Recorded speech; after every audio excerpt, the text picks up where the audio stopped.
Hi, and welcome to Best in Tesla. So, Xiaomi just reported their Q1 earnings, and Xiaomi has delivered its most remarkable financial quarter to date, propelled by an electric vehicle division that seems to rewrite the rules of the automotive industry.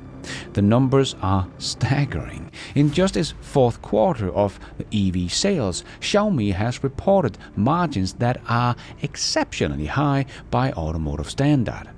This unprecedented achievement raises a critical question. Has Xiaomi cracked the code to revolutionize the auto industry, or is there an unseen factor at play in its financial reporting?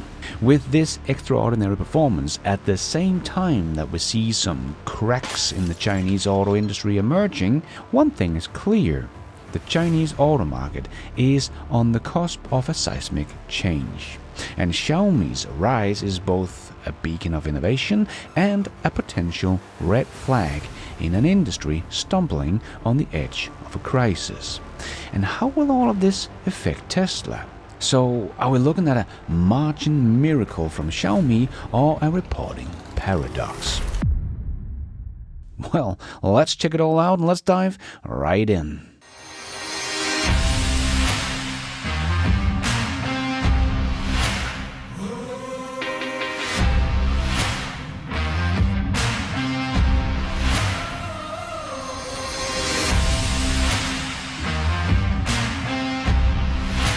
So, Xiaomi's EV business has achieved what many would consider impossible: sky-high margins in an industry notorious for razor-thin profits, especially for newcomers and especially for EV newcomers. As Xiaomi reported a 23.2% gross margin in Q1.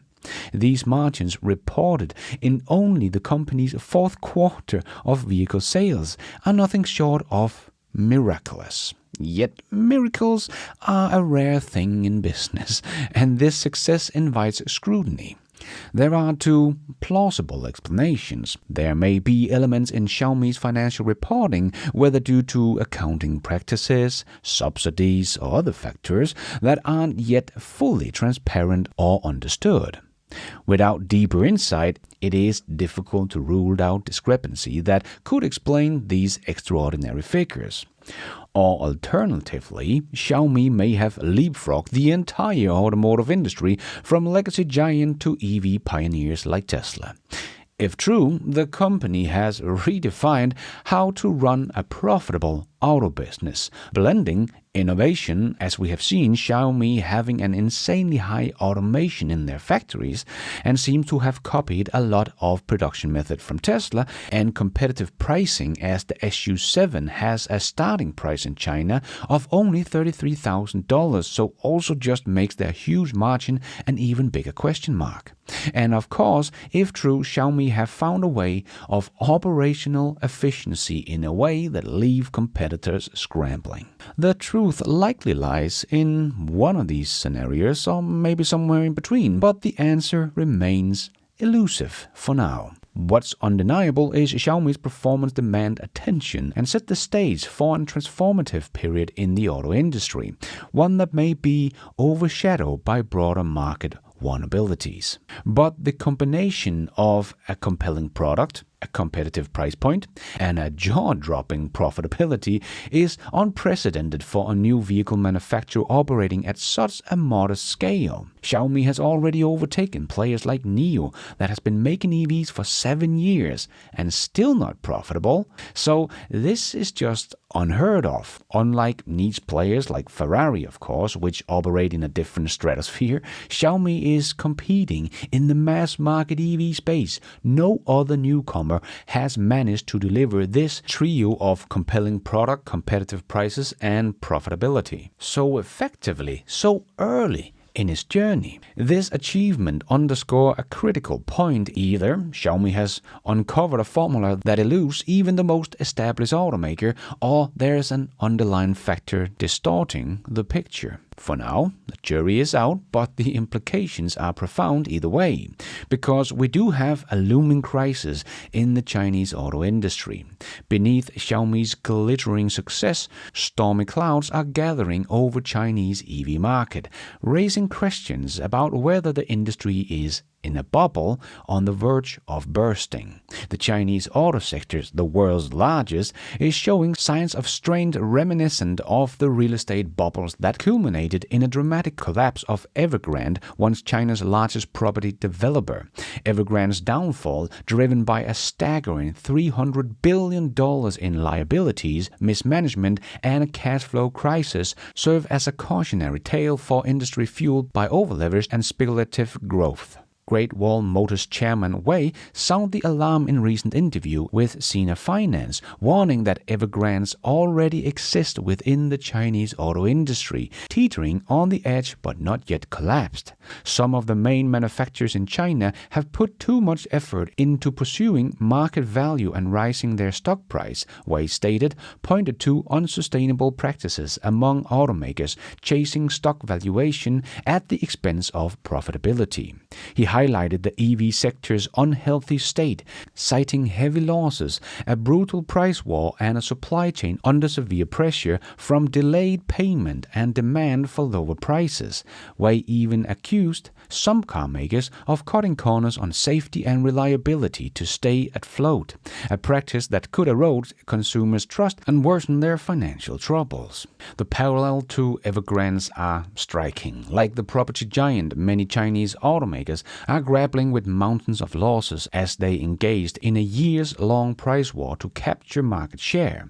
For instance, BYD, the leading EV manufacturer in China, recently slashed prices of over 20 models, as I talked about in my yesterday Overflow News show, reducing the starting price of their Seagull hatchback to just $7,700, a move that triggered a sharp decline in auto stocks, with BYD's share dropping 8.6% and Geely Autos falling 9.5%. This aggressive discounting, while boosting short-term sales, is squeezing margins and pushing weaker players towards insolvency.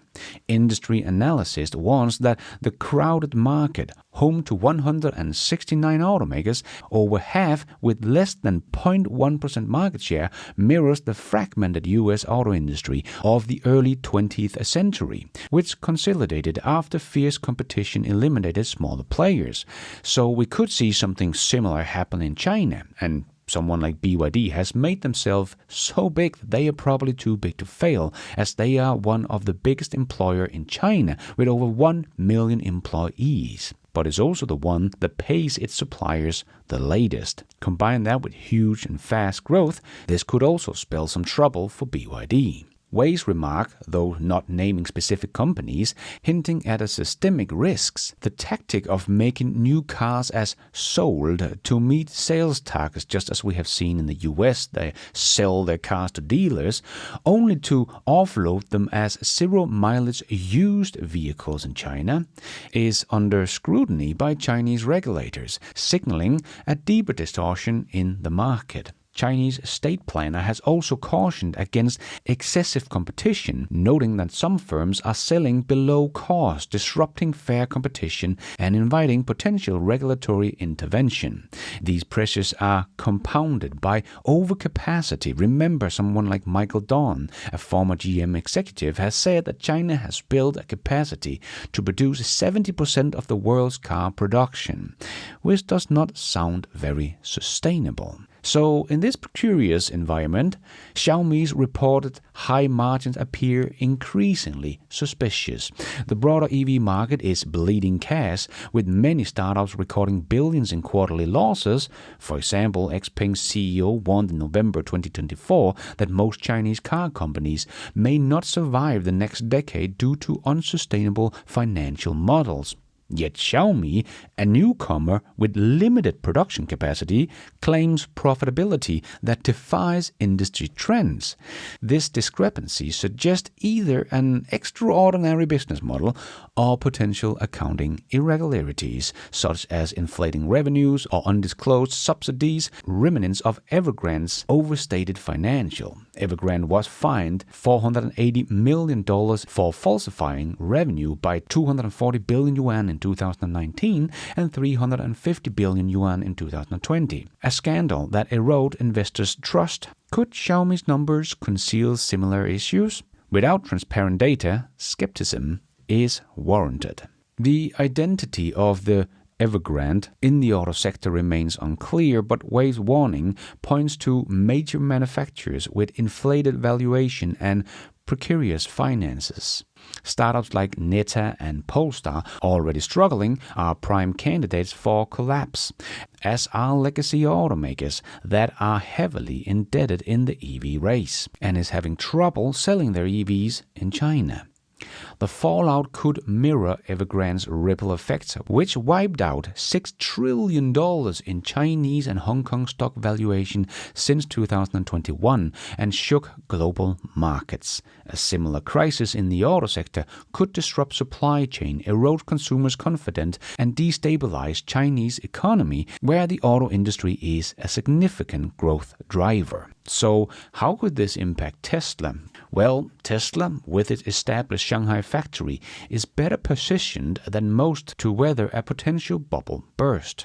Unlike many Chinese startups, Tesla is profitable in China, though its margins on local-made vehicles are slim due to heavy incentives like zero financing.